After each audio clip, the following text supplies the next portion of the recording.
मित्रांनो, घरोघरी मातीच्या चुली या मालिकेच्या येणाऱ्या भागात आपल्याला ट्विस्ट पाहायला मिळणार आहे.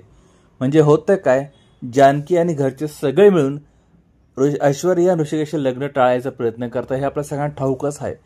आणि आई सुद्धा तेच म्हणत असते की आपण हे छोटे मोठे उद्योग करून लग्न टाळू शकेल असं मला वाटत नाही.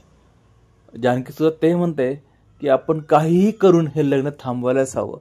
पुढे आपल्याला दिसतं की सारंग हा सौमित्र म्हणत असतो की तुम्ही टाळून टाळून लग्न किती वेळ टाळणार, अरे ती ऐश्वर्या आहे, ती असं होत देणार नाही, आता आपल्यालाच काहीतरी करायला हवं. आणि घरी सुद्धा ऐश्वर्या जानकीला तेच म्हणत असते की तुम्ही असे लहान मोठे उद्योग करून माझं लग्न टाळू शकत नाही. हे लग्न होणार म्हणजे होणारच, तुम्ही कितीही काहीतरी केलं तरी लग्न मुहूर्तावरच होणार. पण तेवढ्यात तिथे आवाज येतो सारंगचा, तो ऐश्वर्या असा हाक मारतो आणि सगळ्यांचं लक्ष तिकडे जातं. म्हणजे उद्याच्या भागामध्ये सारंग डायरेक्टच घरी आलेलं दिसतंय. पुढे काय होईल ते बघण्यासाठी चॅनल सबस्क्राईब करून बेल आयकॉन जरूर प्रेस करा.